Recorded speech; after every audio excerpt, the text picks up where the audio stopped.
안녕하세요, 마담 수환입니다. 여러분, 오늘은 제가 산모교실을 다녀왔습니다. 올 여름 너무너무 덥잖아요, 이 살인더위에. 근데 사실은 제가 오늘 산모교실을 보고 깜짝 놀란 게 거의 우리 이 산모님들의 이 모성인가요? 거의 한 120명 정도 되시는 산모님들을 이제 만나 뵐 수 있었어요. 근데 제가 산모님들 얼굴 보고 깜짝 놀랐어요. 왠지 아세요? 아니, 왜들 이렇게 얼굴들이 예쁜 거예요? 요즘 관리들을 워낙에 잘 하시니까 얼굴은 뽀얗고, 이렇게 뽀얀 얼굴에 이렇게 복숭아 이 볼터치를 하셨는지 이렇게 발그스름한 게 너무 예쁘더라고요. 제가 그래서 무슨 연예인인 줄 알았어요. 한 명이 아니에요. 한두 명이 아니고 거의 모든 분이 그렇게 아주 예쁘게 꾸미시고 오셨더라고요. 그래서 제가 산모가 이렇게 예뻐도 돼요? 예뻐도 됩니다. 왜냐면 똑같은 메이크업을 해도 이 산모님들은 특별하게 더 예쁘게 보여요. 진짜예요. 그래서 요즘 몸도 무겁고 입덧도 심하고 컨디션 많이 테러블 하시더라도 이렇게 10개월까지 보내시면서 좀 이렇게 관리 잘 하시고 만삭 때까지 복숭아 볼터치 외출할 때 꼭 잊지 말고 한번 해보세요. 확실히 예뻐요. 저도 이렇게 아무래도 예쁜 산모님들한테 눈 가는 거는 뭐 어쩔 수 없잖아요. 예. 그래서 오늘 이렇게 산모교실에 오신 산모님들을 뵐 때 아무래도 경산인 산모님들보다는 초산이신 분들이 이 출산율이 높더라고요. 네, 뭐 처음이니까 모든 게 낯설고 궁금하고 겁도 나고, 그래서 아무래도 알고 싶으신 것도 많을 것 같아요. 근데 오늘 만나본 우리 산모님들이 저한테 이제 하신 질문 중에 제일 많은 것 중에 하나가 뭐였냐면, 이 출산용품을 언제 사야 될지 모르겠다 그러세요. 그래서 제가 깜짝 놀랐어요. 예, 저는 이렇게 TV 같은데 보거나 막 이러면 뭐 임신과 이렇게 확인과 동시에 막 이것저것 많이들 살 줄 알았는데 그건 아니고요. 주위 분들이 지금 사도 소용없다고 선물들 많이 들어오니까 나중에 사라 그래서 생각보다 많은 분들이 출산용품 많이들 안 준비하셨다 그래요. 근데 맞습니다. 이렇게 출산과 동시에 우리 신랑분들도 이렇게 오시면은 빈손으로 안 들어오세요. 항상 주위 분들이 이렇게 선물들 챙겨주셔가지고 그거 들고 오시고 뭐 다양한 상품들 선물 받으시는데, 요즘은 아세요? 그거 여러분, 주민센터에서도 선물 줘요. 호적신고 이렇게 그 출생신고 하러 가시면은 선물들 받아가지고 오는데, 그게 또 너무 다양해서 이 그 체온계, 전자체온계 이런 것도 주더라고요. 와, 우리 때는 전자체온계 상당히 비쌌어요. 그 비싼 비용을 들여가지고 구입했는데 세상에 주민센터에서 주더라고요. 어찌나 부럽던지. 그래서 여기서 잠깐, 출산 준비물은 몸이 가벼울 때 미리미리 준비해 두시는 게 좋습니다. 산모마다 건강 상태 다르고요. 요즘은 또 맞벌이 부부가 워낙 많아서 이 만삭 때까지 출근하는 산모들 꽤 많더라고요. 갑자기 진통이 오거나 뭐 혹은 양수가 터져서 급하게 병원으로 가자마자 출산을 하는 경우가 종종 많아요.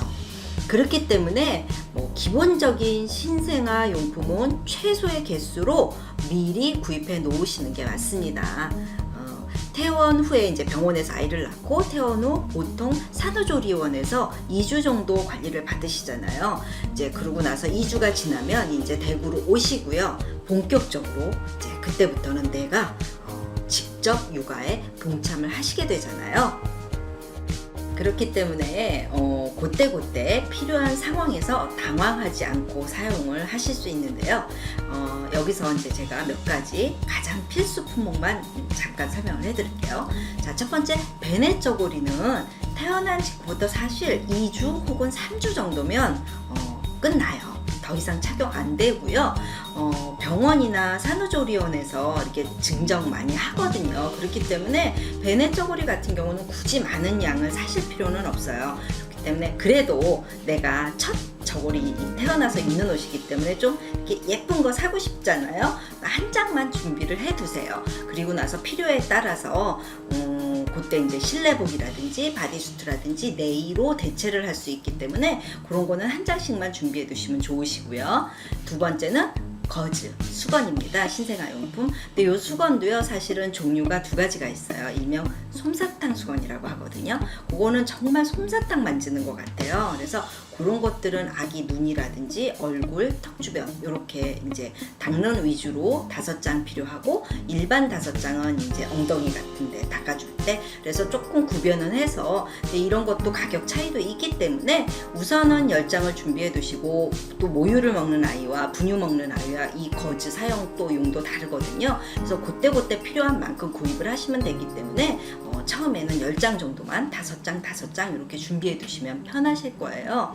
그리고 세 번째, 천 기저귀는 요즘 이제 다 일회용 기저귀를 사용하시기는 하는데, 요 천 기저귀는 기저귀 용품으로 쓴다기보다는 저 같은 경우는 아이 그 속삭이를 대신하거든요. 그러면 이제 이 짱짱해요. 그래서 아기들 팔이라든지 이런 거를 이제 움직임 없이 하면서도 가볍기 때문에 어떻게 보면 속삭이 대용으로 쓰기도 하고, 그 다음에 저는 이제 베개를 안 해주거든요. 요즘 이 신생아들 이 두상이 어찌나 예쁘던지 그거 정말 그대로 이렇게 키워두시면 너무 좋은데, 그럴 때 이 베개보다는 그 기저귀를 넉넉하게 접으셔서 옆으로 누워주는 베개 역할을 하는 경우가 있거든요. 그렇기 때문에 천 기저귀는 5장 정도 구비해 두시면 좋으시고요. 그 다음에 스와드럽이라는 게 있어요. 아기 이 밤중 수유할 때 이제 아기들을 거기에 이제 넣고 재워주는 용인데, 집업 하는 거거든요. 이제 어르신들 옛날에 이렇게 경기 일으킨다고 자다가 놀래니까 이제 그래서 요즘 엄마들 준비해 주는 용품을 스와드럽이라고 있는데, 요것도 사이즈는 중짜로 해주시는 게 좋습니다. 약간 좀 넉넉하면서도 아기들이 놀라지 않게 잡아주는 그런 용품이기 때문에 요거는 선물 안 들어와요. 미리 준비해 주시면 좋으세요. 오자마자 밤중 수유는 바로 하는 거니까. 그 대신 이제 속삭이, 겉삭이 중에 속삭이는 제가 아까 천 기저귀로 대체를 할 수 있다고 그랬잖아요. 그래서 굳이 속삭이는 필요 없으시고요. 그 다음에 요것 또한 산후조리원에 계실 때 이런 분유 업체라든지 이런 회사에서 증정용품은 많이 나오더라고요. 그래서 속삭이는 따로 준비 안 하셔도 되시고요. 겉삭이는 하나 정도 준비를 하셔서 예방접종 하러 갈 때 그럴 때 필요하시고, 혹은 집에서 이불 대용으로도 쓰시기 때문에 겉삭이는 하나 정도 구입을 해 두셔도 무방합니다. 그 다음에 5번째는요, 자, 소독약, 그 다음에 후땡땡 하는 상처 연고 있죠. 그 다음에 체온계, 그리고 손톱깎이, 이런 거 미리 있으셔야 되세요. 바로 이 소독은 배꼽 소독을 해줘야 되는 부분인 거고, 그 다음에 아기 해열, 이렇게 열 있는 거 제하되니까 바로 필요한 거고, 그 다음에 손톱 가위도 아기들 손톱은 상당히 이 종이장처럼 얇아서 이 아기가 이렇게 긁힐 수도 있으면 상처가 날 수 있기 때문에 그거는 손톱 가위로 이제 잘라주셔야 되고요. 그래서 내가 혹여나 상처를 났을 때는 이 상처 연고를 정말 면봉에 살짝만 묻히시면 빨리 아물기 때문에, 어르신들 그러시잖아요. 내가 긁어놓은 상처는 흉이 안 진다. 흉 집니다. 그렇기 때문에 그런 거 믿지 마시고요. 그런 그 연고 같은 상처 치료 연고는 아주 소량만 이렇게 점 찍어 해주시면 깨끗하게 되기 때문에 그런 것도 비상용품으로 해주시면 좋으세요. 그 다음에 6번째, 바디용품도 이제 목욕 샴푸나 이렇게 이 머리 샴푸 같은 거 이렇게 준비해 주실 때 튜브형보다는 펌프형이 좋으세요. 왜냐면 내가 한 손으로 아기를 안고 한 손으로 이용을 해야 되는데, 그 상황에서 튜브형은 아주 많이 불편하거든요. 그렇기 때문에 펌프식 그런 바디용품 준비해 주시는 거 좋으시고요. 제일 중요한 게 이제 또 이 욕조잖아요. 근데 다양해요, 욕조가. 그래서 이 동그란 것도 있고 이렇게 접었다 폈다 하는 것도 있는데, 제가 실제로 사용을 했을 때는 타원형의 욕조가 가장 편안합니다. 애기들이 엄마 몸속에서 이 양수에 있다 보니까 이 발길질이라든지 이런 거 원활하잖아요. 물 상당히 좋아하거든요. 근데 이 동그란 데서 이렇게 동그란 욕조에는 아기들이 이렇게 구겨져 있어요. 그렇기 때문에 처음에 욕조 여러 번 살 거 아니기 때문에 타원형, 일명 국민욕조라고 하더라고요. 인터넷에서 보면 그게 이제 타원형이 큰 거 작은 거 이렇게 세트로 돼 있는데 하나는 본목욕, 하나는 헹굼용 욕조 이렇게 돼 있어서 타원형으로 꼭 준비를 해 주시면 아주 편하게 쓸 수 있고요. 그거 다 이제 졸업하게 되면 이제 우리 댁에 있는 욕조에서 놀잖아요. 그렇기 때문에 첫 번째 준비를 하더라도 욕조는 그냥 2번, 3번 할 게 아니기 때문에 그렇게 준비를 해 주시는 게 많은 도움이 되실 거예요.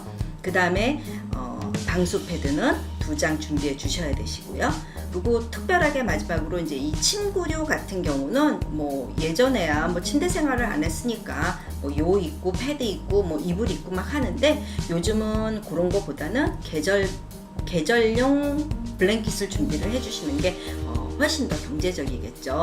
그 다음에 마지막으로 이렇게 손싸개, 발싸개 같은 거는 사실은 그렇게 필요하지는 않아요. 아기들이 이제 태어나고 베네 쪼구리에 손들이 감싸져 있다. 베네 쪼구리 딱 벗으면 이제 손가락도 막 펴야 되고 발가락도 막 주물러줘야 되고 하기 때문에 이제는 그 시점에는 신생아가 아니거든요. 그래서 이제 쭉쭉 이 성장 도움되게 마사지도 많이 해주셔야 되기 때문에 이 손싸개는 이렇게 아기들도 많이 불편해해요. 그래서 굳이 손싸개 발싸개는 저는 뭐 이렇게 개인적으로 권하지는 않아요. 그 대신 손톱 항상 청결하게 자주 깎아주고 하면은 뭐 이렇게 상처 날 일 없으니까. 대신에 온도 조절을 해줄 수 있는 양말이라든지 모자 하나 정도 미리 구분해 주시면 태어날 때 아기 모자 쓰고 나오잖아요. 네, 뭐 제가 요거는 전부 다는 아니에요. 우선 당장 우리 이 산모님들이 아기를 낳기 위해서 준비해둬야 될 가장 기본적인 품목이고요. 개수기 때문에 그때 상황에 맞춰서 더 필요하시면 구입을 하셔도 되시고 이렇게 좀 준비를 해두시면 병원에서 퇴원하시고 댁에 돌아오셨을 때 이 산후 관리사 선생님의 도움을 받는 분들도 계시잖아요. 그렇더라도 바로바로 이 적절하게 잘 사용할 수 있는 거기 때문에 뭐 내복이라든지 옷들이라든지 이런 것들은 선물 많이 들어오니까 우리 관리사 선생님한테 안전하게 맡기시고 우리 산모님들 이제 좀 리프레시 타임도 좀 갖고 잔뜩 받은 선물들 다 분류별로 나눠서 사이즈 교환하러 백화점에 가시면 좋겠죠? 네, 도움이 되셨나요? 감사합니다.